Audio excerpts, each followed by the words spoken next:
Roscosmos cosmonauts Sergei Prokopyev and Dmitri Petelin are just hours away from departing the International Space Station to begin a belated trip back to Earth and to their families. Welcome in to Mission Control in Houston and the International Space Station Flight Control Room at the Johnson Space Center, where shift handover has just been completed.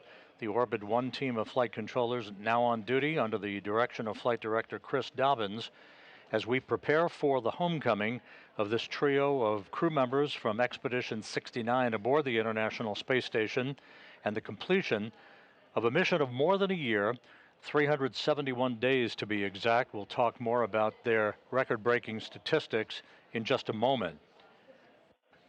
At this hour, as we mentioned, Chris Dobbins is the flight director on console here in Mission Control. He is joined on console at the top of your screen by veteran astronaut Aki Hoshide from the Japan Aerospace Exploration Agency, no stranger to Soyuz operations, as he'll be talking to the International Space Station crew throughout the overnight hours, as Rubio, Prokopyev, and Petelin are just minutes away from saying farewell to their Expedition 69 crewmates.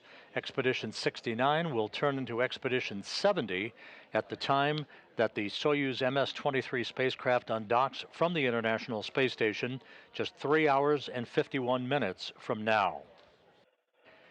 They will be heading home as you look at a view of the Russian Mission Control Center in the town of Korolyov outside of Moscow, where Russian flight controllers will be talking to the Soyuz crew and guiding them through all the procedures relative to their undocking from the space station and the deorbit burn and entry back into the Earth's atmosphere that will result in a touchdown on a remote area on the steppe of Kazakhstan in south-central Kazakhstan at 6:17 and 33 seconds a.m. Central Time this morning, which will be 5:17 and 33 seconds p.m. at the landing site in Kazakhstan. The weather at the landing site is forecast to be ideal, just some scattered clouds forecast at 7,000 feet, visibility of 6 miles plus, with a temperature of about 69 degrees Fahrenheit to greet the three crew members. Rubio, Prokopyev, and Petelin are completing the third longest spaceflight in human spaceflight history at 371 days, eclipsed only by Valery Polyakov, 438 days, and Sergei Avdeyev's mission of 380 days. And of course, for Frank Rubio, the 371 days represents an American spaceflight record, the longest mission ever by an American astronaut. We'll talk more about statistics in just a second. The Soyuz spacecraft, which is docked on the Earth-facing side of the Russian segment of the International Space Station, as you see in this view, it is docked to the Prichal module, the node module, that is attached to the top of the Naoka multipurpose laboratory module. The three crew members have been awake for several hours now. They have activated the Soyuz systems. The Soyuz now on autonomous power as we're preparing in the next few minutes to see Rubio, Prokopyev, and Petelin say farewell for the final time to their Expedition 69 crewmates and float into their Soyuz to don their Sokol launch and entry suits and begin the procedures that will lead to the undocking of the Soyuz and eventually to its landing on the steppe of Kazakhstan. No, I did not send those commands yet. This mission, a record breaker for Frank Rubio, as we mentioned a moment ago, will have spanned 371 days, 5,936 orbits of the Earth, a mission that will have spanned 157.4 million miles, roughly the equivalent of 328 round trips to the moon and back. For Sergei Prokopyev, he will have logged 371 days on this mission, of course, and will have totaled 568 days in space on his two flights, placing him 12th on the all-time list for most days in space. For Petelin and Rubio, of course, this being their first flight, they will have logged 371 days in space. During their mission, which began just over a year ago, the crew saw the arrival of 15 visiting vehicles. 14 visiting vehicles departed the International Space Station. Prokopyev conducted 6 spacewalks during this mission, along with Petelin, They conducted those Russian spacewalks together, all 6 of them. Frank Rubio conducted 3 spacewalks of his own, totaling 21 hours, 24 minutes of spacewalking time. KS7 is illuminated. Which one? KS7, transparente. KS7. Check the LEDs.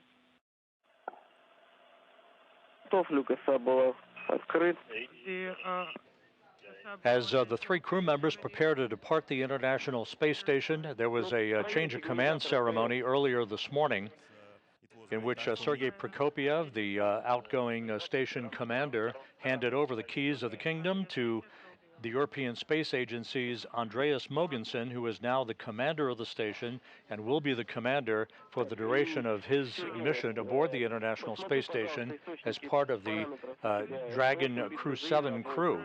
Let's take a look at that change of command ceremony that occurred on Tuesday morning. And I want just to say thank you to all mission control centers. It was a great time for me to work with you together. Thank you for your supporting, and I think I'm looking forward to work you together again. Thank you so much. Well, thank you, Sergei. It's an honor to take over as commander of the International Space Station and to relieve you and your crew. Sergei, Frank, and Dmitri, you have shown resilience, professionalism, and grace in the face of unexpected challenges and significant uncertainty. It's one thing to launch to space knowing that you're going to be up here for a year.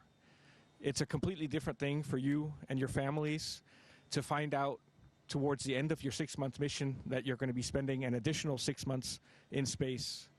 But you took it upon your shoulders and you excelled.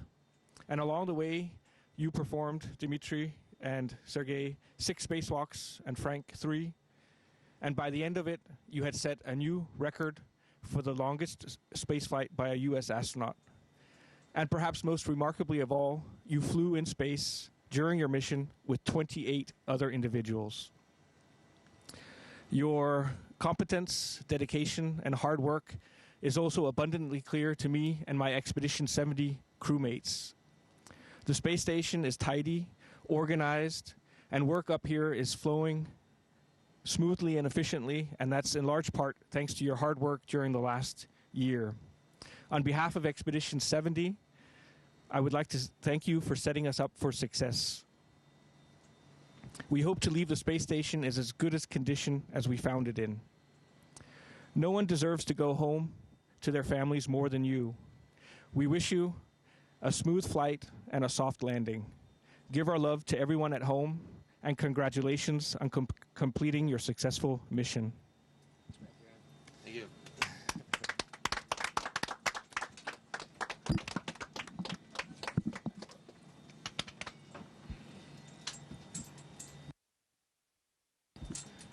And with that, we'll start Expedition 70.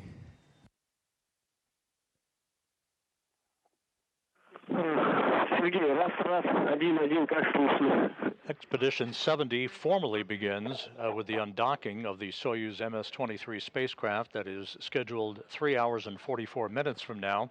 But Andy Mogensen is now the commander of the station. You see in this crew portrait of Expedition 70 from left to right, Roscosmos cosmonaut Nikolai Chub and Konstantin Borisov, Mogensen, Oleg Kononenko, who along with Chub is going to spend a year on the International Space Station, Jasmine Mugbelli, the NASA astronaut who was part of the Crew 7 crew, Satoshi Furukawa of the Japan Aerospace Exploration Agency, and NASA astronaut Laurel O'Hara, who launched just a couple of weeks ago on a Soyuz MS-24 spacecraft to begin her 6-month stint on the International Space Station. 45. Переходные люки должны быть закрыты. Transfer hatches must be closed. Да, принято. Copy 745. Transfer hatch closure. Yes. Prior to closure, work page 25. You hear through the interpreter Russian flight controllers at the Russian Mission Control Center talking to Sergei Prokopyev. He is the Soyuz commander. He will be in the center seat of the Soyuz descent module. It's a 3-section spacecraft The uppermost section that you see at the top of your screen is the instrumentation and propulsion module, where the engines and thrusters are located. The center section where the crew is strapped in is the descent module, and the upper section is the orbital module. Those three sections will separate pyrotechnically before the descent module enters the Earth's atmosphere with its heat shield pointed in the direction of travel. Go ahead, Sergei, on Space to Ground 1. In Kazakhstan, the NASA team, which is embedded with the Russian search and recovery forces comprising Rosaviatsia, that's the civil search and recovery agency that is responsible for the landing operations for Soyuz crews returning from the International Space Station. That team of NASA and Russian landing personnel are about to board helicopters to fly 2 hours from the staging city in Karaganda, Kazakhstan, to an intermediary staging site in the town of Zhezkazgan.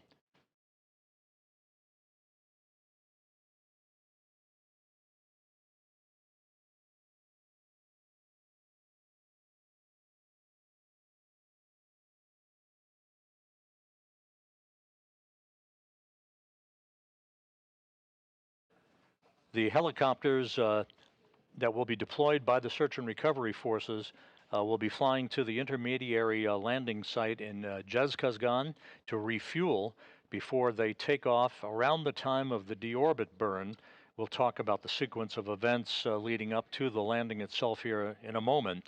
Those helicopters will refuel in Zhezkazgan and then fly about 35 minutes over a 90-mile stretch from Zhezkazgan to the landing site to begin the process of extracting the crew from the Soyuz descent module and placing them in a nearby inflatable medical tent where they'll get out of their Sokol launch and entry suits into more comfortable flight clothing, receive medical exams, and then be placed in 3 different helicopters for the 2-hour flight back to Karaganda, where they will split up, with Rubio boarding a NASA Gulfstream jet to fly back to Houston, and Prokopyev and Petelin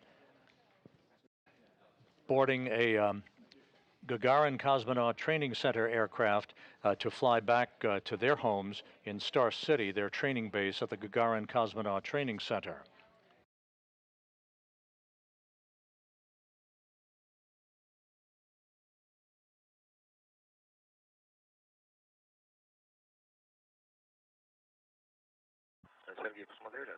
Moscow Station, Sergei, did you have a look?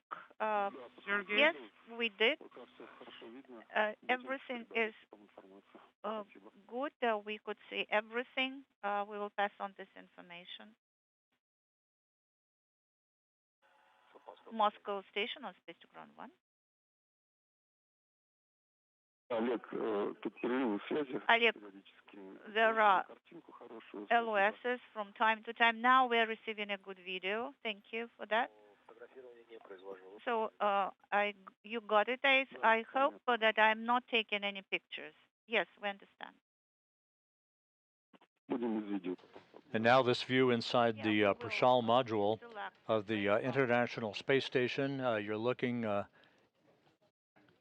at Russian cosmonaut, I believe that's Konstantin Borisov, who is along with Oleg Kononenko and Nikolai Chub, who will be part of Expedition 70 at the time of undocking that is scheduled just over 3.5 hours from now.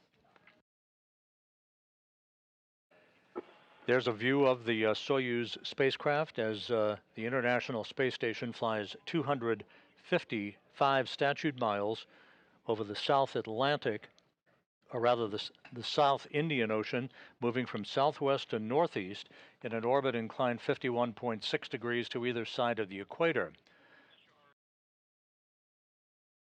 Again, the Soyuz is scheduled to undock at 2:54 and 30 seconds a.m. Central Time, 3:54 and 30 seconds a.m. Eastern Time. Once the hatch to both the station and the Soyuz spacecraft is closed, the Soyuz crew on their side of the docking interface and the International Space Station crew on their side of the docking interface at Prichal. They'll conduct a series of leak checks before that vestibule, the small passageway between the Soyuz and the International Space Station, is depressurized to vacuum. That will set the stage for hooks to be open and springs on both sides of the docking interface to push off against one another for physical separation of the Soyuz MS-23 spacecraft. There will be two separation burns from Soyuz's thrusters to initiate an opening rate away from the space station, placing it later into a safe distance away from the complex for the deorbit burn that is scheduled just after 5:24 a.m. Central Time, 6:24 a.m. Eastern Time. That will be a 4-minute, 39-second retrograde braking maneuver to slow the Soyuz down by 128 meters per second, enabling it to drop out of orbit to begin its descent back into the Earth's atmosphere.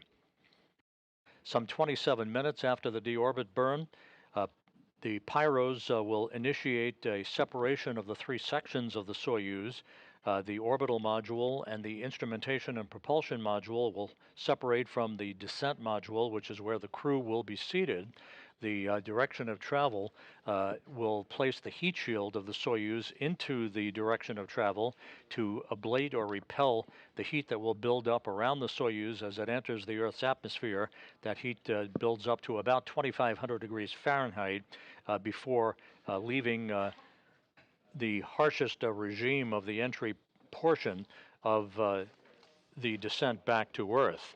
Some 15 minutes before touchdown, the command will be issued to open up the parachutes on the Soyuz spacecraft at an altitude of about 6.7 miles or 10.8 kilometers, and about 14.5 to 15 minutes later, touchdown will occur. The soft landing thrusters on the Soyuz will fire about a second or two before touchdown, and Rubio, Prokopyev, and Petelin will be back on Earth for the first time in 371 days.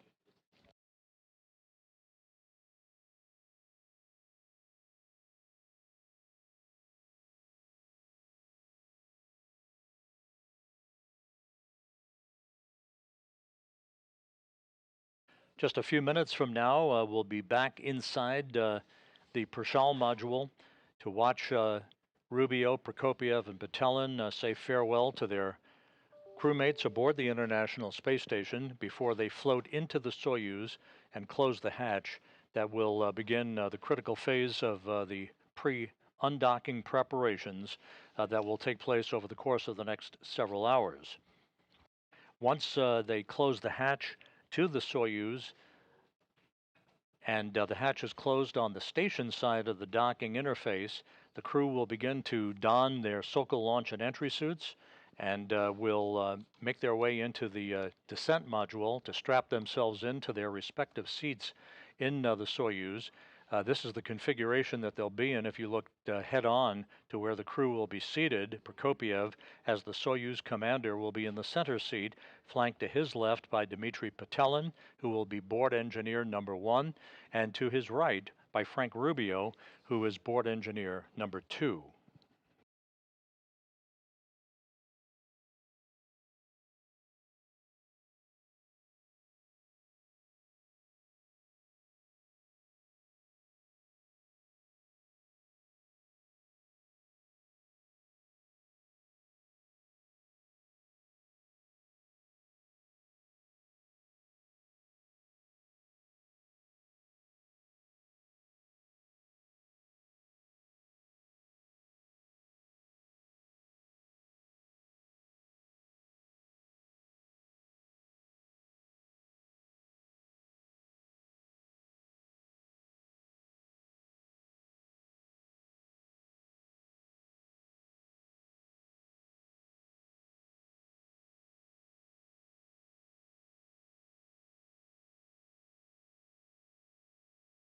As mentioned earlier, the operation tonight and through the course of the overnight hours is being conducted primarily by the Russian flight controllers at the Russian Mission Control Center outside of Moscow in the town of Korolyov. You see this view from a balcony camera overlooking their International Space Station flight control room.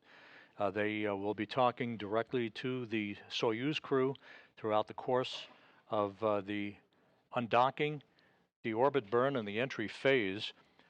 Once the Soyuz begins to approach the landing site in Kazakhstan, voice and data will be relayed through an Antonov fixed-wing aircraft that will be flying in the vicinity of the landing site, operating as a relay station to provide data and voice capability back to those flight controllers you see in Korolyov. The Rosaviatsa search and recovery forces will be circling the landing zone in their respective Russian Mi-8 helicopters with the NASA personnel on board. And once the Soyuz touches down, they will land in sequential fashion near the spacecraft itself to begin the process of extracting the crew, who will be placed in those reclining chairs that you're familiar with, that will be placed just alongside the capsule to enable the crew to have several minutes of an opportunity to get their equilibrium. This will be the first time in over a year that they'll be experiencing Earth's gravity, so it's going to take some time for their equilibrium to return to normal, but they'll be undergoing rehabilitation once they return respectively to Houston and to Star City to facilitate their return back to their pre-flight conditioning. Once they have had an opportunity in those reclining chairs to get their equilibrium back a bit, those crew members will be hoisted in the chairs and brought into a nearby inflatable medical tent to get out of those Sokol launch and entry suits and into their flight clothing to return to the helicopters after medical exams are conducted for the 2-hour flight back to Karaganda to split up for the first time in over a year and to return to their respective homes in Houston and into Star City.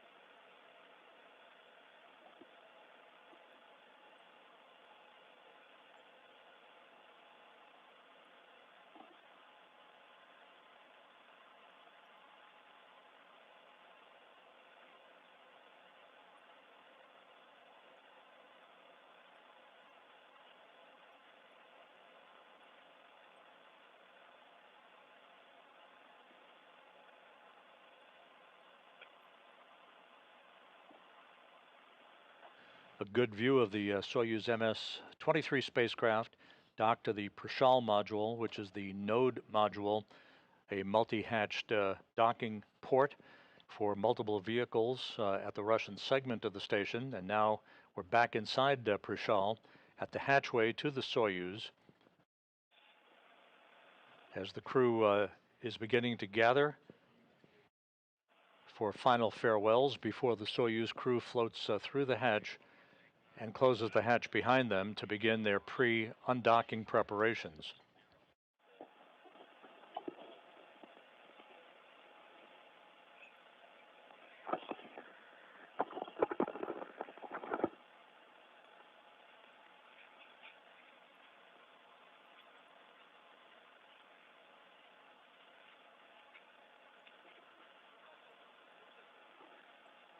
У вас выходы будут, понадобятся.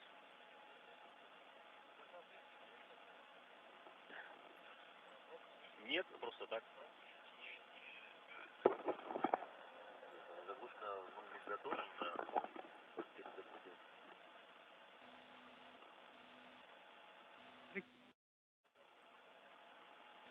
The cap is ready. We'll use it before hatch closure.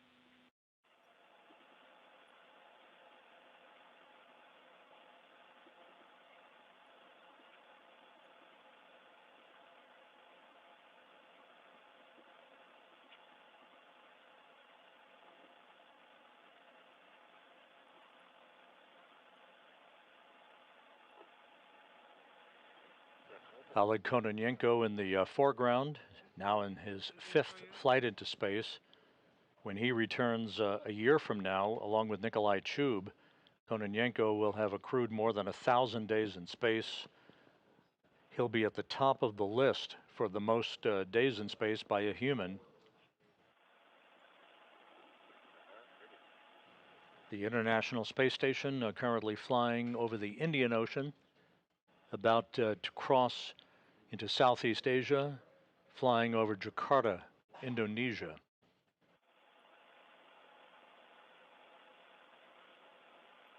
And a view of Frank Rubio, soon to depart the International Space Station.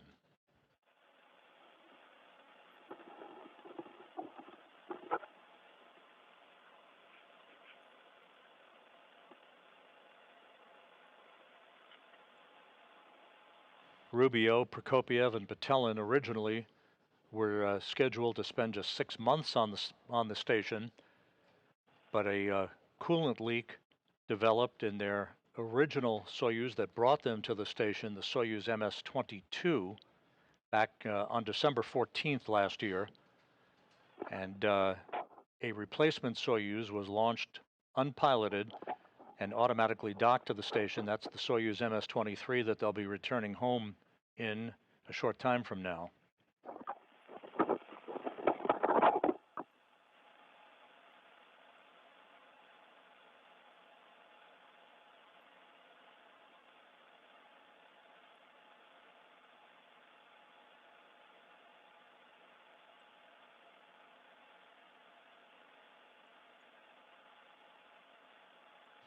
And the Soyuz commander, Sergei Prokopyev, and Dmitri Petelin.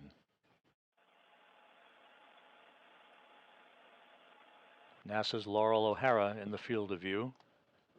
A few final pictures being taken.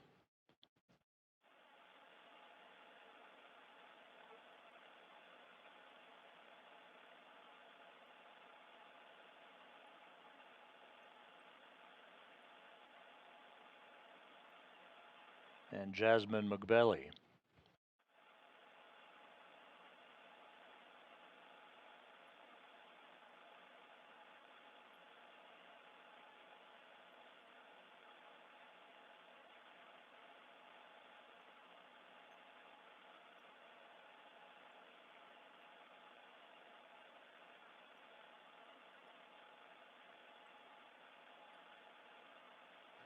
Nikolai Chub now in the field of view.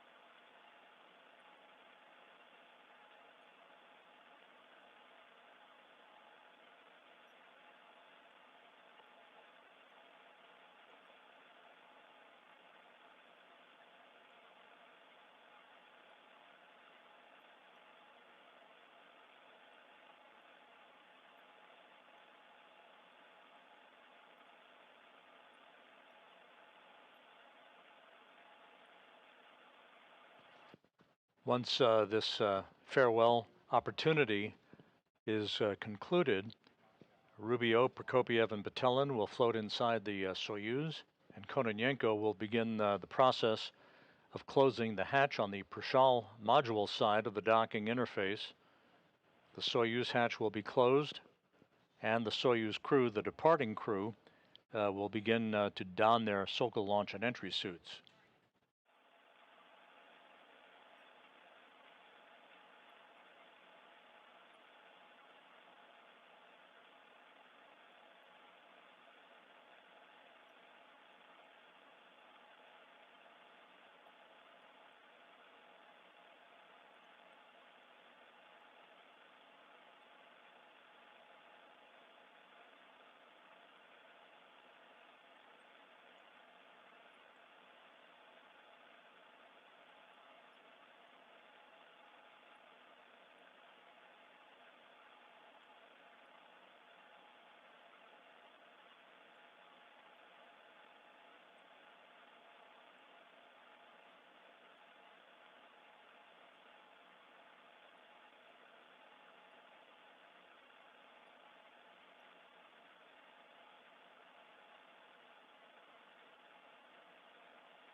The new station commander, Andy Mogensen from the European Space Agency, playing the role of photographer.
Right behind the crew is the hatchway to the Soyuz MS-23 spacecraft. Sergei Prokopyev, the commander, on the left side of your screen. He will be entering undocking settings and deorbit settings for some of the data that will be placed in the Soyuz computers. All of the actions by the Soyuz will be automatically triggered by those computer commands, including the deorbit burn and the separation of the modules, and ultimately the deployment of the parachutes about 15 minutes before touchdown on the steppe of Kazakhstan.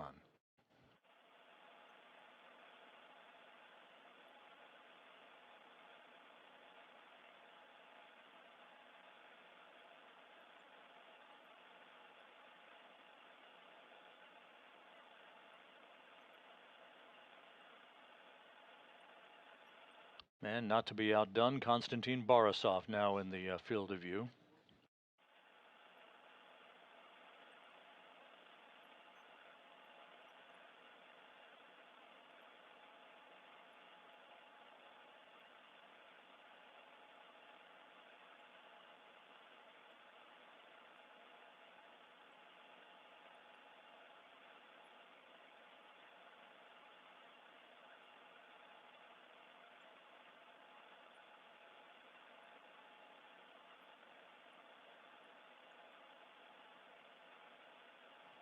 And with the photo fest now having been completed, final handshakes between the crew members. And we'll be seeing Prokopyev, Petelin, and Rubio enter the Soyuz vehicle momentarily.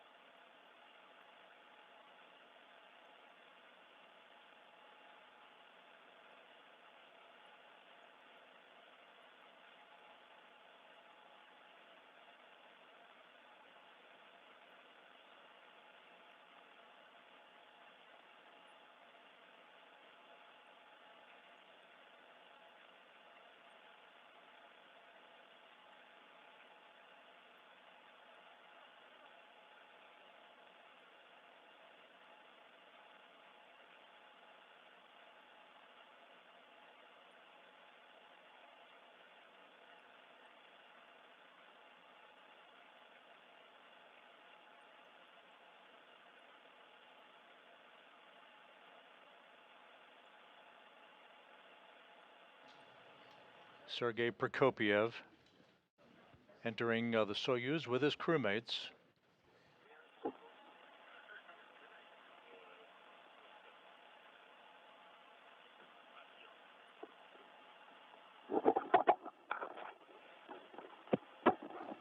They are entering into the upper section of the Soyuz called the orbital module, which is basically designed to provide the crew members a bit of space We are ready to close before they move into the center section, which is the descent module of the spacecraft. You will go. You can We are start ready closing for the hatches. hatch closure. Copy. It's a go. Сергей, подтверди, что вы Sergei, выполнили пункт 3.2 по please 25 confirm странице that you are подготовка к done закрытию with the крышек step АБСУ и БЛСУ. 3.2 on page 25, which is preparation. Russian flight controllers have given Загрузку сняли. the crew members on board the station the green light to close the transfer hatch, that is the station hatch, КВД закрыт. on that side of the docking interface. КВД. The Prichal module is the node module that is mated to the very top of the Naoka multipurpose laboratory module on the Earth-facing side of the Russian segment of the station. The station hatch will be closed first, followed by the Soyuz hatch, and that will initiate the start of leak checks over the course of an orbit or so to make sure that we have an airtight seal between the two docking interfaces before the depressurization of the passageway is conducted.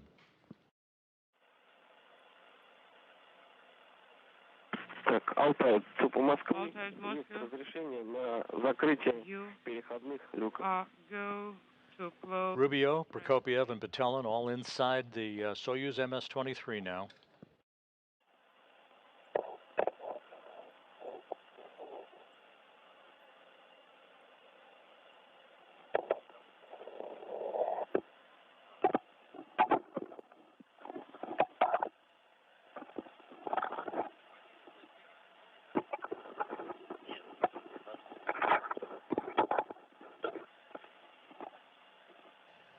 The Soyuz scheduled to undock 3 hours and 15 minutes from now.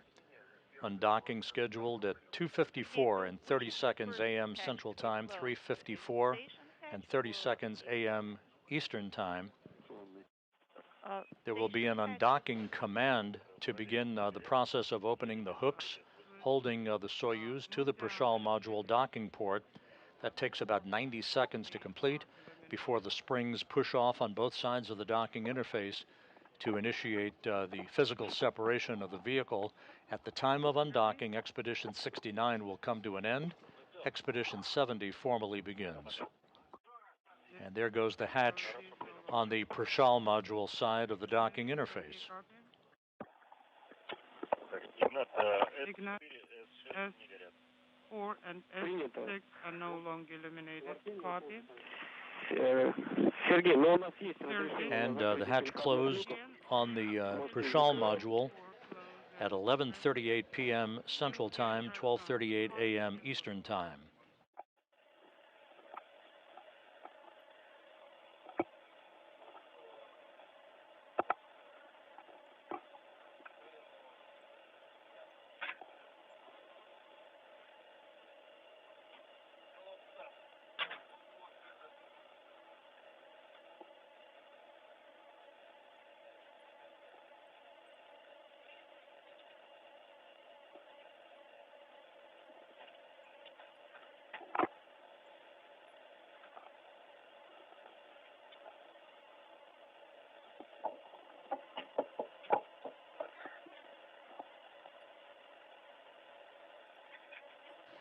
So once again, Frank Rubio, Sergei Prokopyev, and Dmitri Petelin are now inside their return craft, the Soyuz MS-23.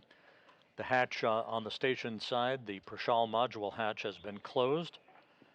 The three departing crew members will be closing the Soyuz hatch momentarily, having bid farewell to their crewmates and to their home that they have lived in for over a year, returning home this morning after 371 days in space, the third longest spaceflight in human spaceflight history.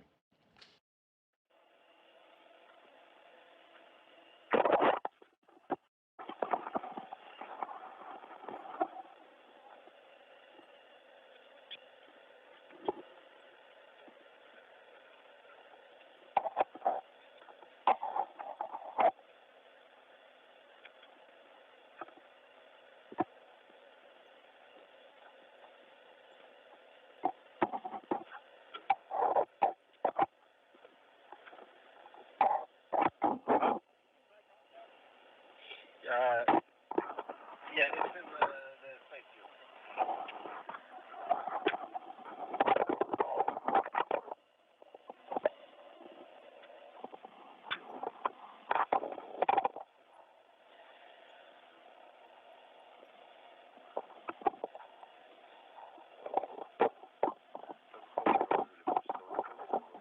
Суд Москвы экипажем с Алтаем. На связи. The Soyuz systems were activated a couple of hours ago. The Soyuz on autonomous power, no longer on station power that it has been on for the past 371 days. Значит, Сергей, тогда работаем по 28 Sergei, странице. now go to page 28 and proceed with the steps in work.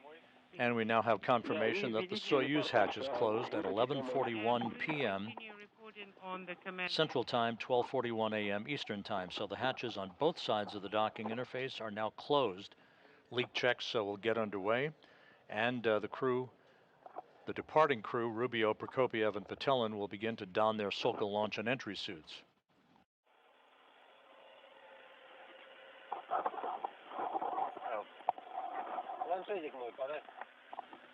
Give me my tablet, please.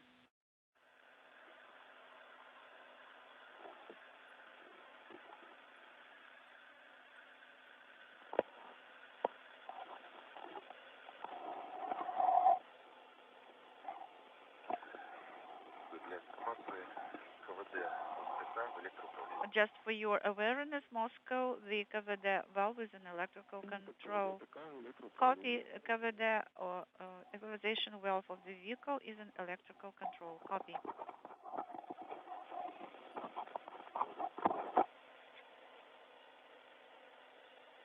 Сергей, можно камеру включить? Sergei, do we ever go to the activate the camera?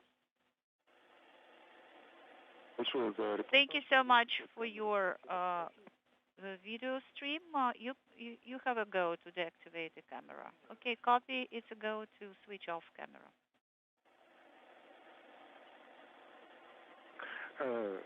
Добрый день еще раз. Это Владимир. Олег, hello.